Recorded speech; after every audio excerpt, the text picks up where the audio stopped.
what to think of these Niners. I'm trying to after what happened. Yes, like they get the win, so I'm like, okay, but they're not as good as they were last year, point blank. So the simple math of it is, do they have to be so much more dominant? They haven't had this one win that's like the step on the throat game that they're in charge, they're dominant, like I saw several times to this time last year. What's going on with this team? Well, I think if you look at it really defensively, they lost a couple pieces up front in the defensive line. I kind of figured going into this year, obviously they're not fully healthy. I thought, hey, defensively, people are going to be able to run the ball a little better on them than they have in the past. That's just the reality. Eric Armstead being gone, a couple other guys, they're going to be able to run the ball a little better. So that's just an increment. It's a tiny thing, but it is a thing, right? And then you look on the offensive side of the football. The truth is, Kay, as great as this group is, as awesome as Kyle Shanahan is at calling plays, there's plenty of data that says when they don't have all 5 of those guys, when everybody on the skill group isn't healthy, they're just not as good. They don't win as many games. They're not as productive. Good. There's a huge drop-off. I think Purdy is getting a whole lot better. I think he's continued to improve. I just think without Ayuk, without some of the guys through history, we saw it last year when Trent missed games. We saw it when Debo missed games. Anytime Christian's been out, they are just not the same team as when they have all those guys on the field, because they love to get 5 out. They love to spread the field and have you having to cover a great player all over the football field, whether it's running game, passing game, you name it. So it's just, the reality is I think they've taken a little bit of a step backward. And offensively, with Ayuk out, that's one more weapon that they had that they don't have to their disposal. And so I think it makes it more challenging for them to win. And I also think that the truth is just other teams are getting closer to them, and they're actually moving backwards a little bit as a football team. They're not as good as what we've seen the last couple of years. They're letting teams like the Cowboys back in. They let the Seahawks back in. They're giving up all, like what happened with before we get into the Jake Moody thing was crazy, but it's something that plagued them last year. I think that's built up resentment from the Super Bowl. That's what that is.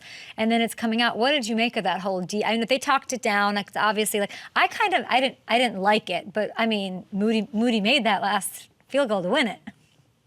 I mean, you can't argue that the strategy didn't work, I guess, if you want to say it that way, That's right? What I think.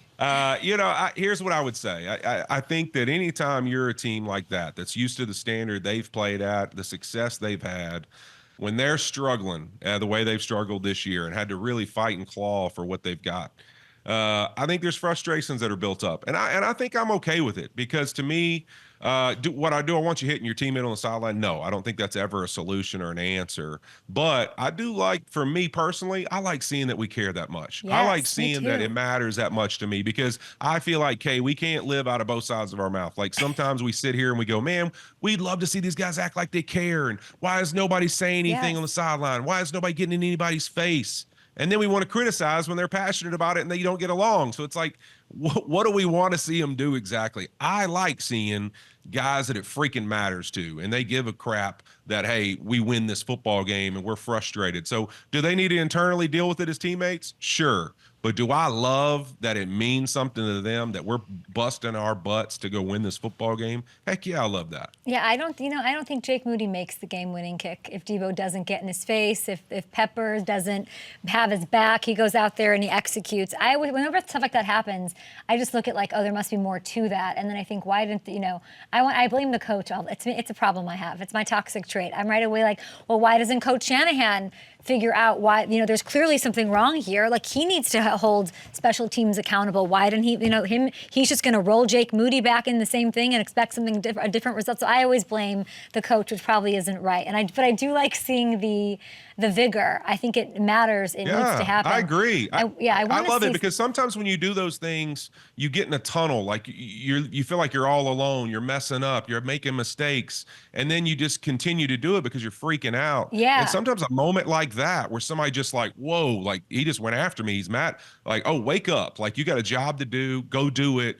Stop being fearful. Stop freaking letting the emotions of failing But aren't kickers treated very preciously? You're not supposed to they're almost like a golfer. But you're not supposed to spook. You can't spook them. He spooked him and it worked.